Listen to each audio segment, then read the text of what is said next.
जब मैं 15 साल की थी और मेरा 19 साल का सौतेला भाई मेरे साथ ही सोता था और रोज रात को मुझे कोई चीज चुभती थी। उस वक्त मैं नादान थी, लेकिन एक दिन मैं परेशान होकर उस चुभती चीज को पकड़ लिया तो मेरे भाई ने मेरे मुंह पर हाथ रख दिया और मेरे साथ जो किया, मेरी चीखें निकल गई। मेरा नाम सिमरन है और मैं एक हॉस्पिटल में काम करती हूँ। मैं अब 24 साल की हो चुकी हूँ और बचपन में हुए एक घटना से मेरी जिंदगी पूरी तरीके से बदल चुकी है। हॉस्पिटल में मेरी नाइट ड्यूटी लगी हुई है। मैं शाम 7 बजे काम पर आ जाती हूँ और सुबह के 7 बजे घर चली जाती हूँ। एक दिन हॉस्पिटल में एक पेशेंट आया जिसकी देख रेख की जिम्मेदारी मुझे दी गई। जब मैं उस पेशेंट के पास गई तो उसे देखकर मेरी आंखें फटी की फटी रह गई। डर के मारे वक्त मानो थमसा गया। मैं जल्दी से मास्क पहन के अपना चेहरा छुपा लिया और यही उम्मीद कर रही थी कि वह पेशेंट मुझे पहचान ना पाए। ऐसे भी ये पेशेंट मुझे नहीं पहचान पाएगा, क्योंकि वह मुझे तब पहचानता था जब मैं 15 साल की थी। एक नर्स ने बताया कि वह किसी के साथ मारपीट करते हुए घायल हुआ है और मैं मन ही मन यही दुआ मांगने लगी कि वह मर जाए। लेकिन किसी पेशेंट के लिए ऐसी दुआ नहीं मांगनी चाहिए। जब वह सोता था तो मुझे लगता था कोई ऐसा इंजेक्शन दे दूं कि वह मर जाए, लेकिन मैं ऐसा गंदा काम नहीं कर सकती थी। मेरी नौकरी चली जाएगी। वह पेशेंट जब थोड़ा ठीक हुआ तो मेरी तरफ अजीब नजरों से देखने लगा। मैं अपना चेहरा और बाल छुपा कर रखती थी, पर वह मेरी आंखों में घूरता रहता था, जैसे कि कुछ याद करने की कोशिश कर रहा है।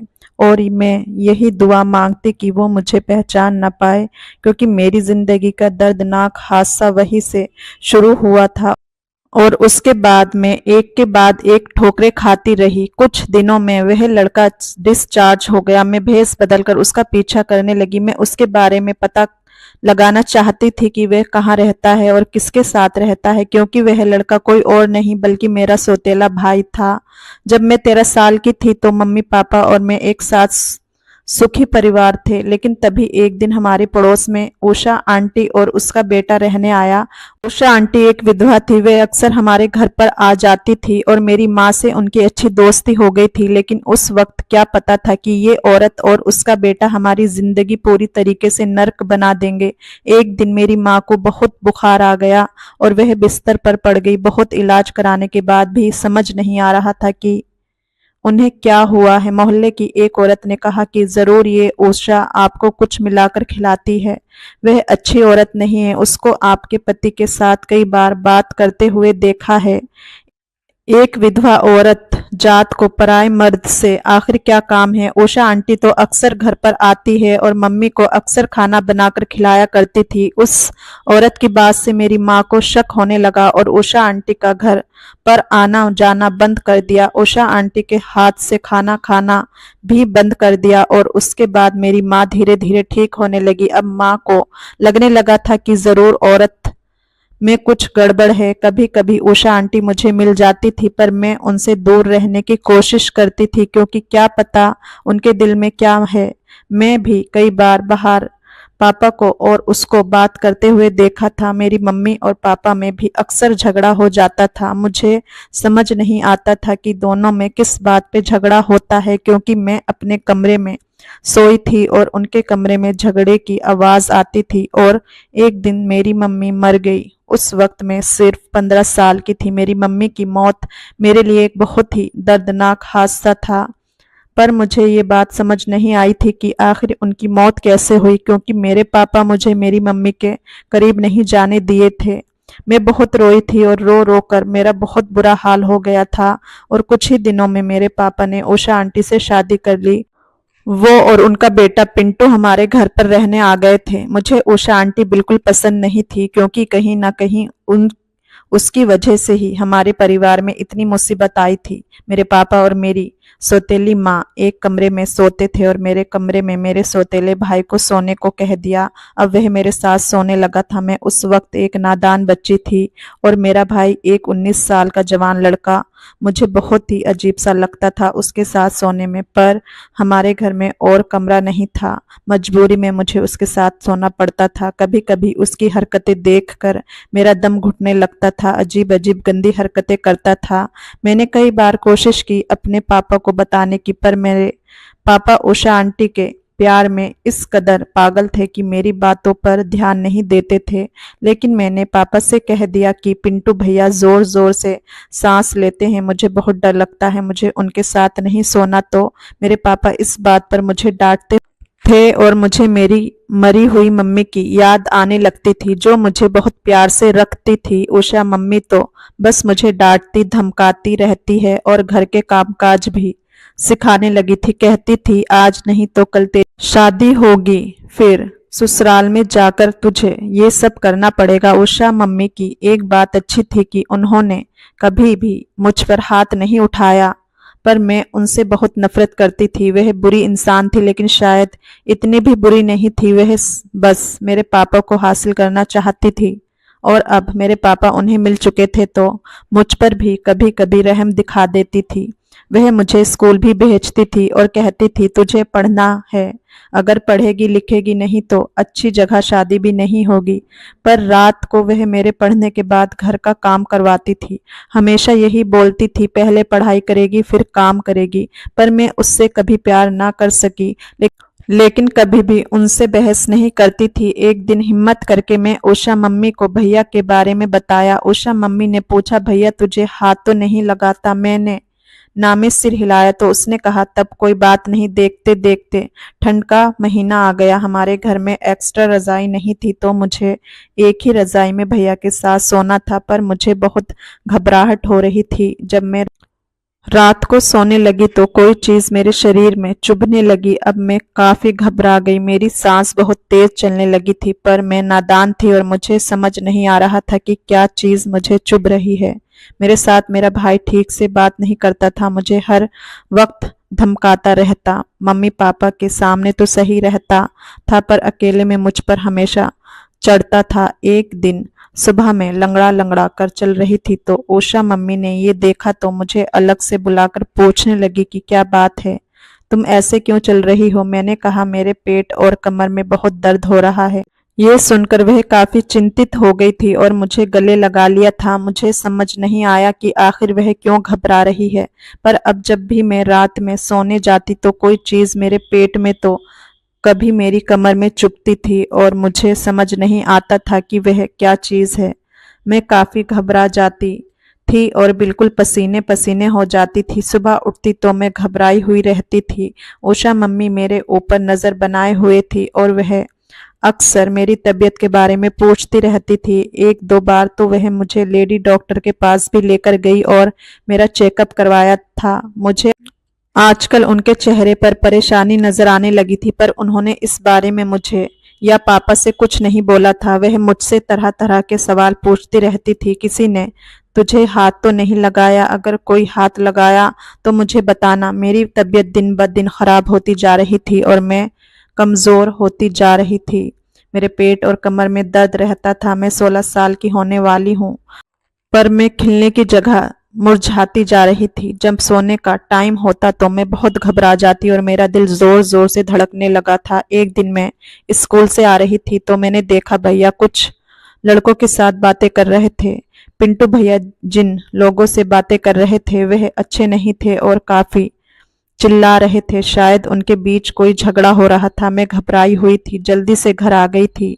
ये बात मैंने मम्मी से कह दी। फिर उषा आंटी और भैया के बीच में न जाने क्या बात हुई थी कि रात को सोते टाइम भैया मुझ पर चढ़ गया और मुझे धमकाने लगा था और उसकी सांसें बहुत तेज चल रही थी और मुझे धमका रहा था कि अपने काम से काम रखा करो। मैं उस रात के बाद से भैया की शिकायत करना बंद कर दिया था, लेकिन अब मैं भैया से दूर दूर रहती थी और वह मेरी तरफ ऐसे देखता था जैसे कि मुझे खा जाएगा। उसके अंदर मुझे एक बदलाव नजर आया था। मेरे सामने वह बिल्कुल जंगली हो जाता था और मैं यही सोचती थी कि इस घर पर ऐसे मैं कैसे टिक पाऊंगी। पर एक रात मैं सो रही थी और फिर से वह चीज़ मेरी कमर में चुभने लगी। अब मैंने सोच लिया था कि मैं उस चीज़ को देखूंगी कि आखिर वह क्या चीज़ है। तो हिम्मत करके मैंने उस चीज़ को अपने हाथों से पकड़ लिया और उसे अपने पास खींचने लगी। तभी भैया लाल लाल आंखें करके मेरे ऊपर चढ़ गए और मेरा मुंह दबा लिया। डर के मारे मेरी हालत बहुत खराब हो गई और मैं चीखने की कोशिश करने लगी, पर उसने मेरा मुंह दबा रखा था और मेरे ऊपर चढ़कर उसने कुछ ऐसा किया कि मेरी रूह कांप उठी। जब उस रात भैया सो गया तो मैं चुपके से उठकर अपना कुछ सामान ली और दरवाजा खोलकर घर से भाग गई। मैं उस असुरक्षित घर को छोड़कर भाग गई जहां मेरे पापा और उषा मम्मी थे, क्योंकि मेरे पास अब कोई चारा नहीं बचा था। मैं रो रही थी और दौड़ रही थी। मुझे समझ नहीं आ रहा था कि मैं जाऊं तो कहाँ जाऊं। तभी मुझे ख्याल आया कि पड़ोस के शहर में मेरी मौसी अपने 2 बच्चों के साथ रहती है। मौसी विधवा थी। मैंने सोचा शायद वह मुझे अपने साथ रख ले। मैं दौड़ती भागती गिरती किसी तरीके से उनके घर पहुंची। उस वक्त सुबह के 7:30 बज रहे थे। मौसी मुझे देखकर चौंक उठी। मैं मौसी के गले लग गई थी और रोने लगी थी और मैंने उन्हें वह सब कुछ बता दिया था जो मेरे साथ हुआ था। पर मौसी के घर की हालत देखकर मुझे समझ आया कि वह बहुत ही गरीबी से दिन गुजारती हैं। मौसा जी की मौत के बाद उनकी हालत बहुत खराब हो चुकी थी। उस वक्त उन्होंने मुझे अपने पास रख लिया और कुछ नहीं कहा। मैंने कहा था, मौसी अगर मेरे पापा पूछें तो उन्हें मेरे बारे में मत बताना, मैं घर वापस नहीं जाऊंगी। लेकिन कुछ दिन के बाद मेरी मौसी भी बहुत रोने धोने लगी और कहने लगी कि बेटी, मैं तो विधवा हूँ, मैं अपने बच्चों का ही पेट नहीं पाल पाती, फिर तुझे कैसे पाल पाऊंगी। मैं तेरी जिम्मेदारी नहीं ले सकती, तू घर वापस चली जा। पर मैं उस घर में दोबारा वापस नहीं जाना चाहती थी जहां मेरा सौतेला भाई था। मैंने अपनी मौसी के सामने हाथ जोड़ लिया और कहा कि मुझे किसी के घर पर काम पे लगवा दो, मैं उनके घर रहूंगी और दिन भर काम कर लूंगी। मेरी मौसी ने कहा, तू अभी 16 साल की है, फिर भी मैं कोशिश करती हूँ कोई तुझे काम पर रख ले। कुछ दिनों के अंदर मुझे एक घर में काम मिल गया। वह एक नर्स और डॉक्टर का घर था। उसने कहा था कि तुम अभी 18 साल की नहीं हुई हो, इसलिए कोई पूछे तो कहना तुम रिश्तेदार हो। उन्होंने मेरा एडमिशन सरकारी स्कूल में करवा दिया था और कहा था कि तुम्हें 10वीं तक पढ़ाई करनी पड़ेगी। उन्होंने मुझे अपने बच्चों को संभालने का काम दिया था। स्कूल से आने के बाद मैं उनके बच्चों को संभालती थी, जो कि 3 साल का था। मैं वहीं से अपनी 10वीं की पढ़ाई पूरी की। उन्होंने मुझे रहने के लिए एक कमरा भी दे दिया था और मेरे कपड़ों का इंतजाम भी वही करते थे। बस मुझे उनके बच्चे को संभालना पड़ता था। और जब मैं 22 साल की हुई तो उनका बच्चा भी काफी बड़ा हो गया था। एक दिन नर्स ने बताया कि हमें और काम के लिए किसी की जरूरत नहीं है, तुम चाहो तो अपने घर वापस जा सकती हो। घर का नाम सुनकर मैं रोने लगी तो उस नर्स ने पूछा कि क्यों रो रही हो, क्या बात है। तो मैंने सब कुछ बता दिया था जो मेरे घर पर हुआ था। नर्स ने मुझे हॉस्पिटल में आया के काम में लगा दिया और मैंने एक छोटा सा कमरा भी किराए पर ले लिया। मेरी जिंदगी में सब कुछ ठीक चल रहा था और मैं आगे बढ़ रही थी कि तभी मेरा अतीत मेरे सामने आ गया। मैं अपने सौतेले भाई का पीछा करने लगी थी। उसका पीछा करते करते मैं उसके घर तक पहुंच गई। मेरा सौतेला भाई थोड़ी देर घर पर रहा, फिर बाहर कहीं निकल गया। मौका देखकर मैं कमरे के अंदर गई। वहां देखा मेरी मम्मी पापा बैठकर चाय पी रहे थे। मुझे अपने सामने देखकर उनकी आंखें फटी की फटी रह गई। उषा मम्मी तो तुरंत उठकर मुझे अपने गले से लगा लिया और कहा, बेटा तू कहाँ चली गई थी, हमने तुझे कितना ढूंढा पर तू हमें नहीं मिली। मेरे पापा की आंखों में आंसू आ गए थे, लेकिन तभी अचानक कुछ ऐसा हुआ कि मेरी रूह कांप गई। मेरा सौतेला भाई कमरे के अंदर आ गया था। जब उसने मुझे देखा तो कहा, तू वही आया है ना जो मुझे हॉस्पिटल में मिली थी। मेरी सौतेली बहन, मेरी हालत बहुत खराब थी, लेकिन फिर मैंने हिम्मत करके मम्मी पापा से कहा कि मैं भैया की वजह से ही घर से भागी थी, क्योंकि जब मैं और भैया एक रजाई में सोते थे तो कोई चीज मुझे चुभती थी। एक दिन हिम्मत करके मैंने जब वह चुभती हुई चीज को पकड़ लिया और अपनी ओर खींचा तो मेरा दिल दहल उठा, क्योंकि वह उसकी बंदूक थी। जब मुझे अपने भाई का राज पता चला तो उसने मेरे ऊपर चढ़कर मेरा मुंह दबा दिया था और कहा था कि मम्मी पापा को इस बारे में बताएगी तो तेरा भी वही हाल करूंगा जो तेरी माँ का किया था, गोली मार कर तेरी जान ले लूंगा। ये बात सुनकर मेरे पापा उठ खड़े हुए और कहने लगे, तुमने मेरी पत्नी को मारा था? पर क्यों? मैं तो यही समझता था कि उसे चोरों ने गोली मारी थी। उसने कहा, उन्हें रास्ते से हटाने के लिए मारा था ताकि आप मेरी मम्मी से शादी कर लो। मेरी मम्मी आपसे बहुत प्यार करती थी, पर आपने उन्हें ठुकरा दिया था और बार बार उन्हें यही समझाते थे कि आप उनसे नहीं बल्कि मीना से प्यार करते हैं। ये सुनकर मेरी आंखें नम हो गई। मेरे पापा मेरी मम्मी से ही प्यार करते थे, वह उषा आंटी से प्यार नहीं करते थे।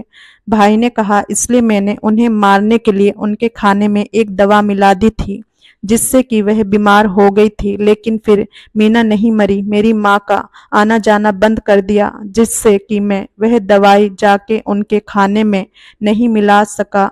उषा मम्मी ये बात सुनकर हैरत में पड़ गई और कहा, तूने उनके खाने में दवाई मिलाया और जब तेरा काम नहीं बना तो उसे गोली मार दी? क्यों किया तूने ये सब कुछ? उसने कहा, मैंने आपके लिए किया क्योंकि मुझे पता था कि आप अकेली हो और दूसरी शादी करना चाहती हो। उषा रोने लगी और कहा कि मैं तेरी अच्छे से परवरिश नहीं कर पाई। देख सिमरन एक आया बन गई, जबकि उसे घर का आराम तक नसीब नहीं हुआ और तू एक गुंडा और वो जान बचाती है तो जान लेता है। हमारे घर से अभी के अभी निकल जा और दोबारा कभी यहाँ कदम मत रखना।